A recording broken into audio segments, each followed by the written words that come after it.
इसलिए परमात्मा हमें याद दिलाते हैं, राम नाम रटते रहो, राम नाम रटते रहो अंतिम सांस तक, जब तक घट में प्राण। किसी भी, जैसे कई कहते हैं मन कुछ दिखाई नहीं दिया, कुछ दिखाओ पहले। अब बच्चे को कहा जाता है कि आप डॉक्टरी की पढ़ाई पढ़ लो, डॉक्टर लग जाओगे, बहुत अच्छी तनख्वाह होगी, ठाठ से रहा करोगे, पंखों के नीचे रहोगे। अब वो बच्चा ये कहे, प्रवेश पा लेता है स्टडी में, और फिर ये कहे मुझे डॉक्टर दिखाओ, हॉस्पिटल दिखाओ। हॉस्पिटल अगर दिखा भी दिया, देख भी आया कि डॉक्टर ऐसे होते हैं, ये ऐसा काम करते हैं, तो फिर जब तक आप स्टडी पूरी नहीं करोगे तो उस हॉस्पिटल के देखने का फायदा क्या हुआ। अपनी स्टडी पूरी करो और फिर देखिए हॉस्पिटल में नौकरी मिल जाएगी आपने। तो यहां परमात्मा कहते हैं, राम नाम रटते रहो। राम नाम माने भक्ति, जो परमात्मा का मंत्र आपको दिया गया वो। राम नाम रटते रहो, राम नाम रटते रहो, जब तक घट में प्राण, और कभू तो दीन दयाल के भनक पड़ेगी कानी। किसी भी सदग्रंथ को, किसी भी महापुरुष को के उनके ग्रंथ को, उनके विचारों को देखिएगा, प्रत्येक में यही प्रमाण दिया है कि अंतिम सांस तक भक्ति करते ही रहना। जब तुम शरीर छोड़कर जाओगे तभी उपलब्धि होगी। श्रीमद् भगवद गीता अध्याय नंबर 8 के श्लोक नंबर 13 में कहा है, अर्जुन मेरी सतर की जो भक्ति है, मैं ब्रह्म हूं, श्री कृष्ण में बोल रहा था। ओम इति एकाक्षरम ब्रह्म विवहारन माम अनुसमरन ये परियाति तजंदेहम स याति परमाम गतिम। मुझ ब्रह्म का केवल एक ओम मंत्र है,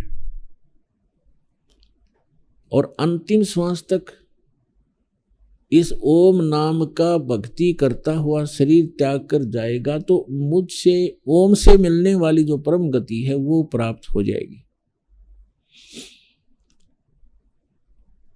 इसी प्रकार यजुर्वेद अध्याय नंबर 40 के मंत्र नंबर 15 में कहा कि वायु अनिलम अथिदम भस्मांतम शरीरम, ओम कर्तु समर किलबे समर कर्तुम समर।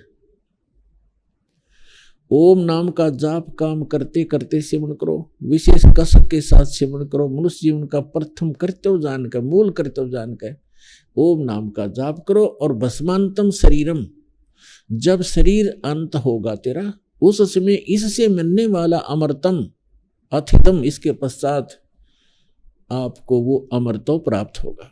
इसी प्रकार सूक्ष्म वेद में परमात्मा ने कहा है, नाम उठत नाम बैठत नाम सोवत जागवे, नाम खाते नाम पीते नाम सेती लागवे।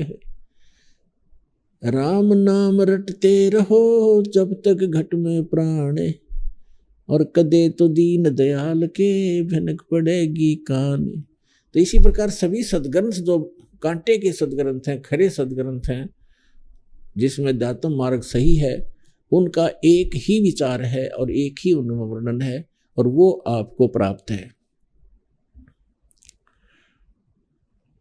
परमात्मा भी ये कहते हैं कि परमात्मा का जो सच्चा नाम है, जो पूरा कोर्स कंप्लीट आपको दिया है, अंतिम सांस तक भक्ति करते रहना, और फिर यही आशा रखना कि कभी तो भगवान सुनेगा दीन की। आधीनी बहुत जरूरी है इस भक्ति मार्ग के अंदर। रावण ने भक्ति की, ऐसी सेक्रीफाइस किया भक्ति में भगवान के लिए, कोई कर नहीं सकता। यहां से धड़ काट दिया, दोनों हाथ और सिर चढ़ा दिए भगवान का, लेकिन जैसा किया वर्कडन मिल गया, लेकिन मोक्ष नहीं हुआ, क्योंकि उसके अंदर आधीनी नहीं आई। अब क्या बताते हैं, वे विकसन के अंदर आधीनी आई रावण के भाई में, रावण में आधीनी नहीं आई। तो जिस लंका, जिस राज्य को प्राप्त करने के लिए रावण ने कितने दाढ़े भुगते, पहले तो घोर तप किए, सिद्धियां प्राप्त की, कुर्बानी की, शीश भी दे दिया, और फिर भी वह लंका नहीं रख सका। क्योंकि उसके पास पूर्ण परमात्मा की भक्ति नहीं थी और उसकी भक्ति के बिना अधीनी जीव में आ नहीं सकती। और विविक्षण अधीन हुआ परमात्मा। मुनिंदर नाम से आए हुए थे त्रेता युग में, मुनिंदर ऋषि के वशिष्ठ हुए थे। कौन? मंदोदरी और विविक्षण। उन दोनों के अंदर अधीनता थी। तो रावण में अधीनी नहीं थी। अधीनी बिना भगवान सुनता नहीं। अधीनी के पास है पूर्ण ब्रह्म दयाल, मान बढ़ाई मारियो भाई बेअदबी सिर काल। फिर क्या बताते हैं? विभीषण का भाग बडेरा, दासातन आया तिस नेड़ा, दासातन आया बिस्वे बीसा, जाको लंक दई बख्शीसा। ऐसा दासातन है भाई, लंक बकस्त्या देर न लाई। अब देखो, हम निमित्त बना देते हैं। राम ने विभीषण को राज दे दिया। राम ने विभीषण को क्यों दिया और को ना दिया? क्योंकि विभीषण परमात्मा की सतभक्ति कर रहा था और वहां की जनता को एक अच्छे राजा की आवश्यकता थी जो भगवान से डरने वाला हो। तो परमात्मा की भक्ति करता था, सत्पुरुष की। विभीषण तो सब माहौल, सब कारण करे करावे साइया, मन में लहर उठा और दादू सिर दर्जीव के वो आप बगल हो जा। तो यहाँ गरीबदास साहिब जी बता रहे हैं कि विभीषण का भाग बडेरा, बड़भागी था वो, जिसकी दासातन आया तिसनेरा, उसकी अधीनी आई उसके अंदर। और कहते हैं दासातन आया बिस्वे बीसा, अर्जा को लंक देई बख्शीसा। बख्शीश में मिली उसने परमात्मा की सतभक्ति करने से।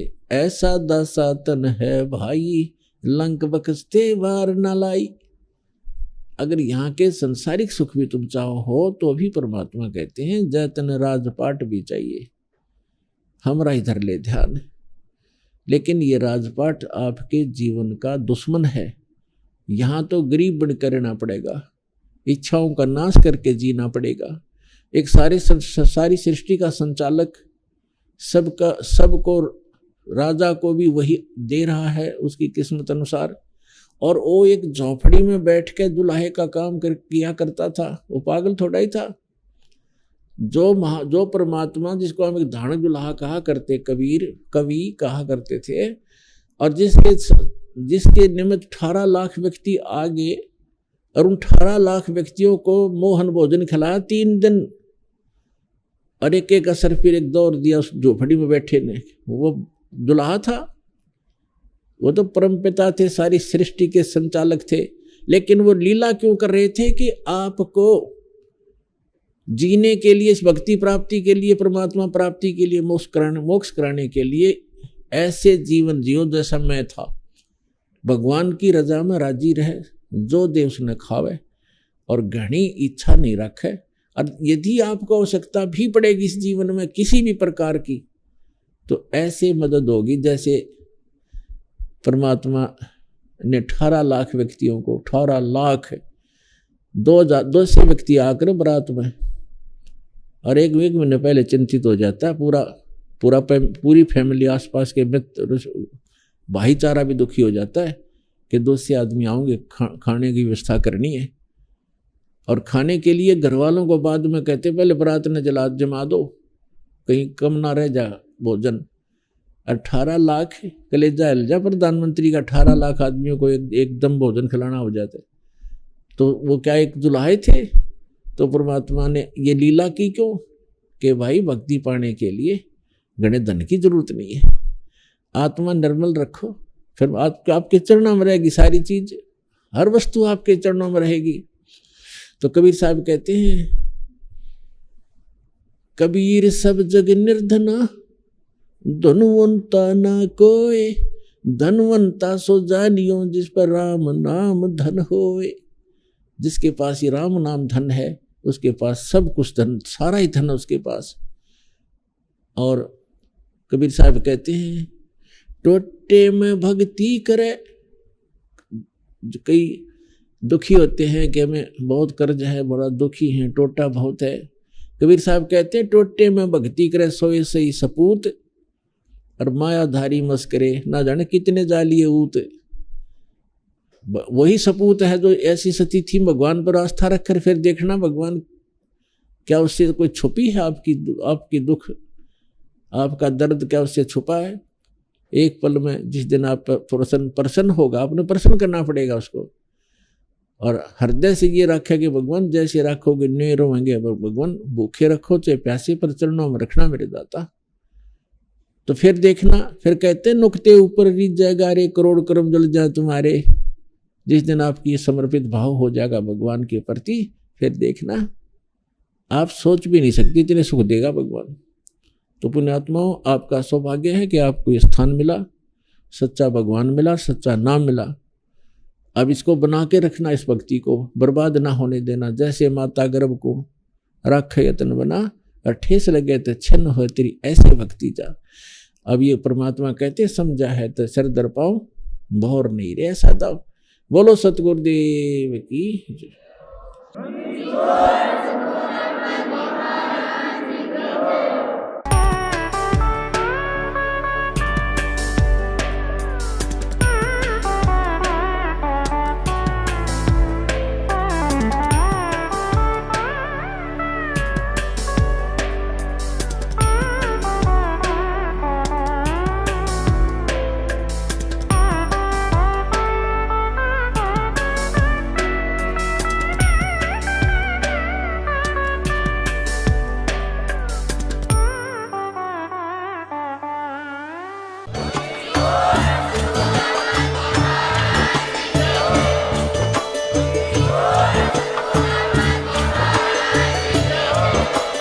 आप सुन रहे थे जगत गुरु तत्वदर्शी संत रामपाल जी महाराज जी के मंगल प्रवचन। अधिक जानकारी के लिए विजिट कीजिए हमारी वेबसाइट www.jagatgururampalji.org। संत रामपाल जी महाराज जी के शुभ आशीर्वाद से पूरे विश्व भर में 500 से भी ज्यादा नाम दीक्षा केंद्र हैं, जिन पर संत रामपाल जी महाराज जी द्वारा ऑनलाइन निशुल्क नाम दीक्षा दी जा रही है। अपने नजदीकी नाम दीक्षा केंद्र का पता करने के लिए संपर्क करें 8222880541।